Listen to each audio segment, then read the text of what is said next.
on, everybody? BCM Raider here, bringing you another Commander deck.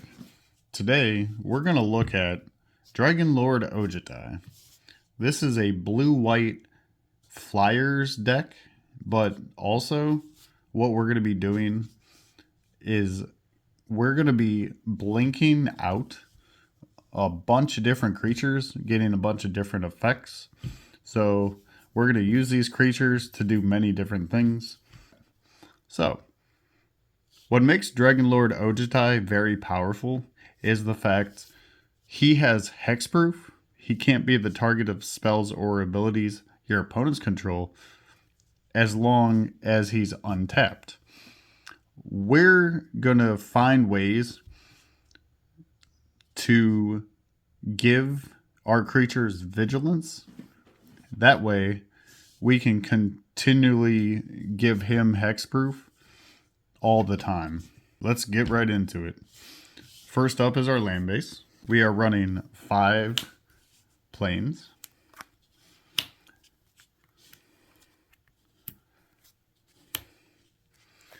Another fun feature of this particular build, every single card is completely foiled, so they're very shiny. Look at that. Look how pretty that is. So we're running 10 islands. I think that's a little heavy, but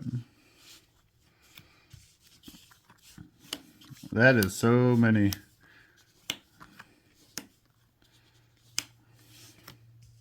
Look at all these shiny islands. These are pretty. Alright, those were all the basics. Now let's get into the non-basics. First up is the ever popular command tower. This should be in every single commander deck. Now we have Flooded Strand. And here's the lands we're going to go get with the Flooded Strand. First up is Hallowed Fountain. Meticulous Archive. The Surveil lands are very good because it will give you the option of putting the card into your graveyard if that's where you want it to be. Now we have Irrigated Farmland. We can cycle this. Most of these lands that go to the graveyard, we're just going to get back. Now we have Prairie Stream. Those were all the fetchable lands. Now, here's our dual-colored lands. First up is the Czech land with Glacial Fortress, Seachrome Coast, Deserted Beach, Mystic Gate. I really like filter lands in 2 or 3 color decks because they will allow you to get the colors you really need when you need them. They're not very good at the beginning of the game, such as if this is your only land, it's not going to produce mana. Now we have Port Town. Port Town is a fun one because all you have to do is reveal whatever land it asks for and it won't enter tapped. Now we have a strange one with Nimbus Maze. This one taps for a colorless, but it'll add a certain color if you control the opposite. Now we have Restless Anchorage. This card's very powerful. This is a manland that will become a 2/3 bird with flying. And whenever that creature attacks, you create a map token. A map token is just a sacrificial permanent that you can activate it and you explore. You get to look at the top card, and if it's a land, it goes into your hand. Otherwise, it puts a +1 counter on a creature. Now we have Temple of Enlightenment. Similar to the Surveil lands, these are our scry lands. So instead of putting that card you don't want into the graveyard, this will just either stay on top or go to the bottom. Now we have Castle Vantress. This is going to allow us to scry 2. And if we control an island, it doesn't enter tapped. Because I've said it before, lands that enter the battlefield tapped are generally not very good. Okay, now we have some colorless lands. First up is Ancient Tomb. We're going to be gaining life, so the 2 damage for 2 colorless mana isn't that big of an issue. And we're going to be drawing lots of cards, so we have Reliquary Tower. I only really like running Reliquary Tower in decks that will capitalize on drawing many cards. Now we have Evolving Wilds and Terramorphic Expanse. That way we can go get our basics. Now we have Field of Ruin. That way we can deal with a very pesky non-basic land our opponents control. But also, in return, we get a basic land as well. Now we have Scavenger Grounds. That way we can deal with our opponent's graveyards in case they're trying to reanimate something. You know, stuff like that. Okay, that was the land base. Let me know what y'all thought about that. I do have a couple suggestions, as in it may want to play the Battle Bond land, because Commander is a multiplayer format. It's almost always going to enter untapped. But I want to hear from you guys. Which lands are you guys running? Do you like this land base? Stuff like that. Let me know. Okay, let's get into the artifacts. First up is the iconic Soul Ring. This is a very pretty Soul Ring. Look how shiny this is. Wow. Now we have Azorious Signet. I'm actually surprised we're not running the blue-white Talisman. But to each their own. Okay. Now we have some synergistic artifacts that we're going to use alongside the creatures that have all these crazy enter the battlefield triggers that we're going to be blinking out. So to help us blink stuff out is Conjurer's Closet. We're going to blink out a creature every single end step. And for those of you who aren't aware of what blinking is, that just means you're exiling the creature and it's going to be returned back to the battlefield. Thus, if that creature had a enter the battlefield trigger, it will trigger. Now, we're going to use Strionic Resonator. All we have to do is pay 2, activate Strionic Resonator, and we're going to copy a triggered ability. And we can choose new targets. And now we have the big one with Panharmonicon. This card is very powerful, especially for what we're doing here. If a artifact or creature entering the battlefield will trigger, it's going to trigger a additional time. So effectively, we can have one creature enter the battlefield and trigger multiple times. And that's kind of our goal here. But we're also on a blue-white flyers kind of thing as well. So now we have a couple equipment. First up is Ring of Thune. The equipped creature is going to have Vigilance, and this is going to pay off very well with our commander. Because Dragonlord Ojutai, like I previously stated, will have hexproof as long as it's untapped. So all we have to do is equip it like so. See? Now he has hexproof all the time. Well, until Ring of Thune gets destroyed. But in addition to having Vigilance, every single upkeep, we're going to put a +1 counter on the equipped creature. So if we have Dragonlord Ojutai not being able to be targeted, it's going to keep getting bigger every single turn. Okay, Now we have a very powerful equipment with Sword of Hearth and Home. Yes, it is a general sword. It will give the equipped creature +2/+2 and some kind of protection. But that's not the part that we're after.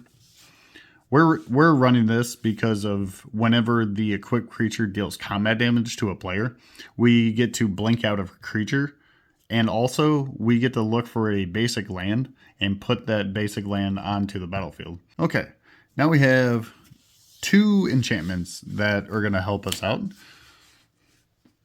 First up is Teleportation Circle. This will allow us to blink out something else every single end step. And Virtue of Knowledge is going to copy a triggered ability, but also if you play it for the Vantress Vision side, which is the adventure side, this is basically 2 spells in one. But we're going to be able to copy another activated or triggered ability. We are running 1 singular planeswalker. And that guy is good old Venser. This guy is very powerful. We're going to blink out permanents that we control just by plussing him. We're going to make those creatures unblockable. So we're going to get our damage through.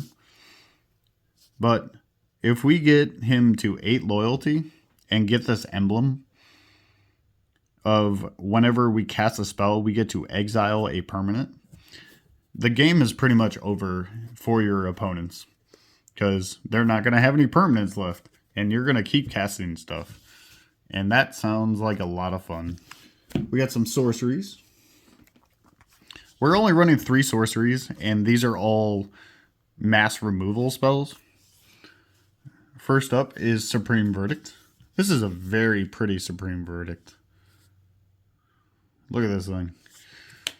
Supreme Verdict is just Wrath of God that can't be countered. Now we have Time Wipe. Time Wipe is just another Wrath of God, but we're going to return a creature we control back to our hand. That way we can protect it. And if you really just want to get rid of everything and not really care too much, we're playing Farewell. We can exile all artifacts, all creatures, all enchantments, or all graveyards. And that sounds really powerful. Okay, now we got some instants.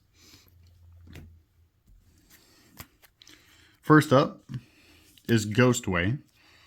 Ghostway is going to help us tremendously because instant speed, we're going to blink out every single creature we control and they're all going to enter at the same time. So that sounds like a very, very large stack that your opponents are probably going to have to deal with. Okay, now we have a similar one with Eerie Interlude. This is going to allow us to choose how many targets we get to blink out. Because we like gaining life and drawing cards. Here's Sphinx's Revelation. This card is very, very powerful. Now we got some removal spells with Swords to Plowshares. I'm not sure why we're not running Path to Exile, but it's probably because we don't want to give our opponents the option of searching for lands. Now we have the iconic Cyclonic Rift.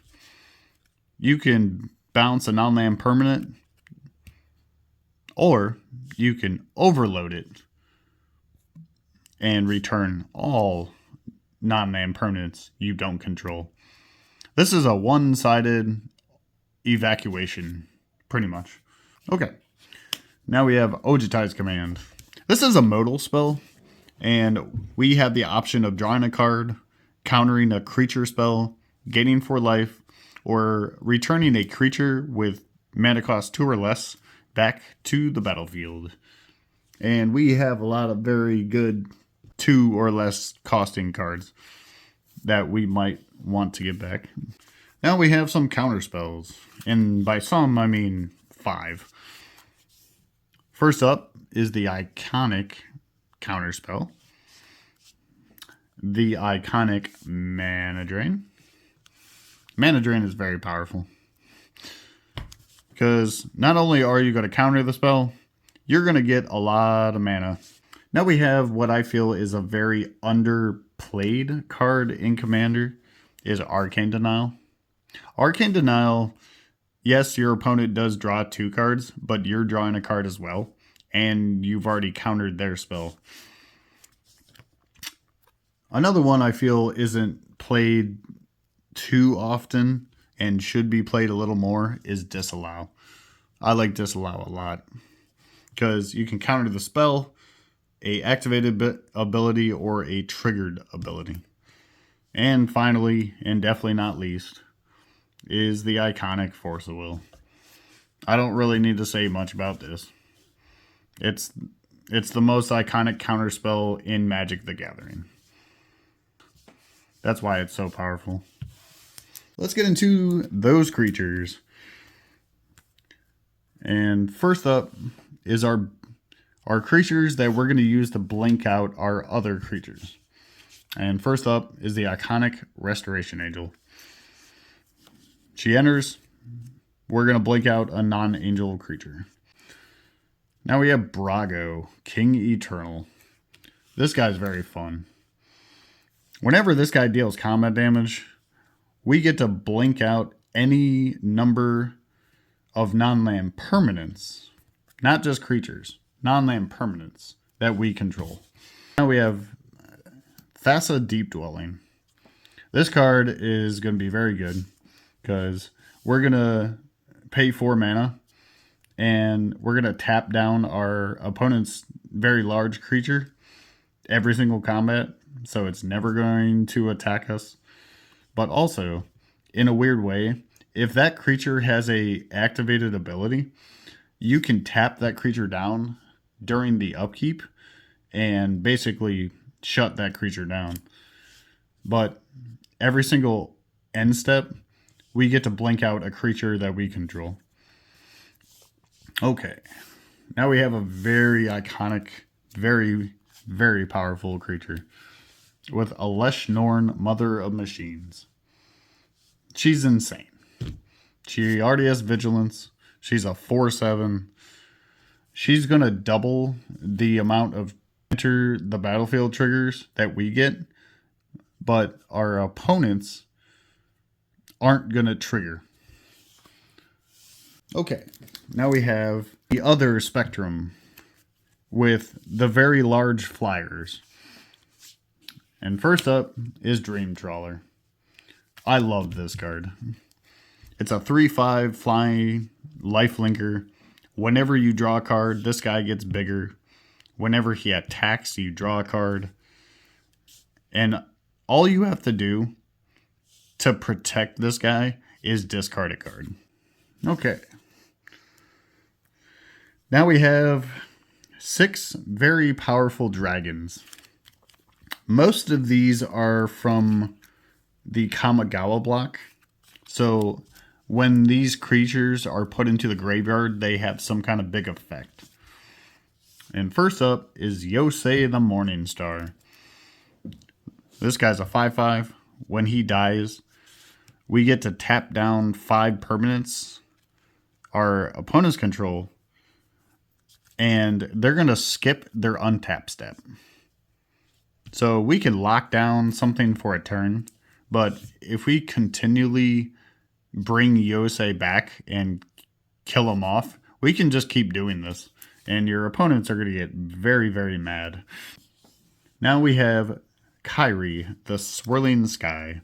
This is a 6/6 with Ward 3. Ward is not the same as Hexproof because Ward will give your opponents the opportunity to target whatever creature has Ward just by paying that cost. But when Kairi dies, we have the option of returning any number of non-land permanents with mana cost 6 or less back to our hands. We get to mill 6 and return 2 instants or sorceries back to our hand. We have Ao the Dawn Sky. This guy is very good.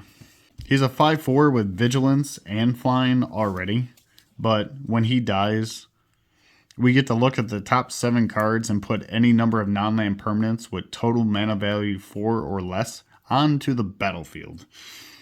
That's crazy. Or we can just make our creatures bigger if we want to. Okay, now we have this guy. Limrith Desert Doom. This guy is going to be almost impossible to target because Ward 4 already is a lot. But whenever he deals combat damage, we get to draw a card. But if we have less than 3 cards, we draw 3 cards. This guy is basically a Ancestral Recall. Okay, now we have Icing Death. That's a fun name. And it's super shiny. Look at that. When this guy dies, he's going to create Icing Death Frost Tongue. Whenever that equipped creature attacks, we get to tap down a creature. Now we have Timeless Dragon. Timeless Dragon is a wonderful creature. It's a 5/5. It has plane cycling, so if we don't need him right away, we can just pay 2, go search for any planes card. But by plane cycling this, it's already in your graveyard. So if you eternalize it, you exile it from your graveyard and you make a token copy of it. All the creatures that when they enter the battlefield, they do silly things. And first up is Charming Prince. Charming Prince is really good. He's going to allow us to scry 2, gain 3 life, or blink out another creature. Now we have Spirited Companion. This is a enchantment as well. But when he enters, we get a draw card. Now we have Augury Owl. When he enters, we get to scry 3. Now we have Kutsul's Flanker. This guy is kind of like a modal dude. He does have flash, so you can cast him anytime you can cast an instant. But we're going to have the option of putting a +1 counter on himself for each creature that left the battlefield. So if we blinked out a lot of creatures, we can flash this guy in and make him really large. Or we can gain 2 life and scry 2. Or we can exile target player's graveyard. He's pretty much a Swiss Army knife. Now we have Aether Chandler. He's going to give us more options. Either make a 1/1 white bird with flying, or we can return another target non-land permanent to its owner's hand, or we can draw a card. Now we have Stonecloaker. Stonecloaker is going to be very beneficial. When he enters, we get to bounce another creature back to our hand, and we get to exile a target card in a graveyard. Okay, now we have Soul Herder. I love the art on Soul Herder. I'm a huge fan of Seb McKinnon's work, and if you guys are too, let me know in the comments. His art is just absolutely phenomenal. But what Soul Herder does is whenever a creature is exiled from the battlefield, we put a +1 counter on him. And every single end step, we can blink out another creature. Now we have Lauren of the Third Path. She's pretty much here just to deal with artifacts and enchantments. But if you really want to draw a card, you and, a friend that's kind of behind, they can draw a card too. Okay, now we have Elite Guard Mage. When this guy ETBs, we're going to gain 3 life and draw a card. 3 life is a lot. Now we have Set's Tiger. This guy's fun. We're going to keep blinking Set's Tiger, and we're going to give ourselves protection from whatever color we want. And a Blink deck would not be complete without Sad Robot. We all know what Sad Robot is. But for those of you that don't, this guy is Solemn Simulacrum. When he enters the battlefield, we get to search for a basic land and put it onto the battlefield tapped. And when he is put into a graveyard, we get to draw a card. We're going to keep blinking out Solemn and keep putting all those basic lands on the battlefield. Okay, now we have a personal favorite of mine with Stonehorn Dignitary. This guy is so toxic because when he enters, your opponents are going to skip their combat phase. So they're never going to attack you. And you can just keep blinking this out and target a different player each time. Now we have Venser, Shaper Savant. He's going to be very powerful because it's kind of like a counter spell, but not really. We can either return a permanent back to its owner's hand, or we can return a spell. Now we have Archaeomancer. Archaeomancer, if we keep blinking this guy, we're going to continually get back any instant and sorcery we want. Now we have Mole Drifter. Comes in, you draw 2 cards. Similar to Archaeomancer is Mononic Wall. It's going to come in, we're going to return an instant or sorcery. Now we have Luminous Broodmoth. Basically, the only reason this guy is in here is if any of our non-flying creatures go to the graveyard, we get those back, and then they gain flying. Which is another instance of a blink effect. Okay, now we have Revlark. Revlark is going to allow us to return any creature with power 2 or less back from the graveyard to the battlefield. So we can keep blinking out Revlark, getting stuff back, yada yada. And for those of you who are very well versed in the modern format, here's Solitude. For those of you who aren't aware of what Solitude does, he's basically a flash lifelinker that you can block with. And when it enters, you basically get to Swords the Plowshare or something. But a really fun interaction with Solitude is if you have Luminous Broodmoth out as well.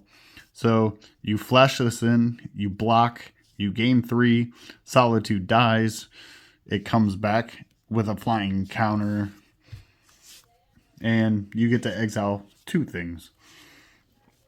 Now we have Cloud Blazer. Similar to the Elite Guard Mage, we're going to gain 2 life and draw 2 cards instead of 3 life and 1 card. Now we have Karmic Guide. Karmic Guide has protection from black itself, but when he enters, this will allow us to return any creature back from our graveyard to the battlefield. Now we have Lavinia of the 10th. Lavinia has protection from red, but also when he enters, you're going to detain each non-land permanent your opponents control with mana cost 4 or less. Detain just means until your next turn, they can't attack, block, or activate the abilities. Seems good. Now we have Teferi, Mage of Zhalfir. This is the guy that the Teferi 3 was based off of. Because he has a static effect. Each opponent can only cast spells only the time they can cast a sorcery. So if your opponents have some way of casting things to bring in other stuff, such as Cascade, this ability will shut that down entirely. But Teferi, Mage of Zalfir will give all our creature spells that aren't in play flash. And that's pretty good. Now we have a personal favorite with Sun Titan. Sun Titan is so good at returning things with mana cost 3 or less from our graveyard to the battlefield when this guy attacks or just enters the battlefield. We can just keep blinking out Sun Titan. And he has Vigilance. And he's a 6/6. He's a good card. Now we have Azor the Lawbringer. You guys remember Sphinx's Revelation? This is the Revelation. But when Azor enters the battlefield, each opponent can't cast instant and sorceries during our next turn. So we can just keep blinking this guy out, and our opponents aren't going to be able to cast instant and sorceries during our turn. But whenever Azor attacks, we're going to Sphinx's Revelation. And because we're going to capitalize on the Vigilance, Sunblast Angel. When she enters, we're going to destroy all tapped creatures. Our creatures are not going to be tapped. So our creatures are not going to be destroyed. Now we have Duplicant. Duplicant will enter the battlefield as a copy of any creature. But what makes this a little different, it's going to exile the creature. So we can keep blinking out Duplicant and just keep exiling whatever creature we want. Now we have Emiria Shepherd. Emiria Shepherd is worded very strangely. I still haven't quite figured out her actual wording, but let's read it together. She has Landfall. Whenever a land enters the battlefield under your control, you may return target non-land permanent card from your graveyard to your hand. If that land is a plains, you may return that non-land permanent card to the battlefield instead. Yeah, that's a strange one. Well, but if you guys could let me know what that actually means in the comments below, and what's the correct way to return a permanent that's not a land, because it clearly states non-land, I would love to know. But that concludes the deck tech for Dragonlord Ojutai. I really hope you guys enjoyed this video. I would love to hear everybody's comments. Be sure to like, comment, subscribe, and I will see you guys in the next video.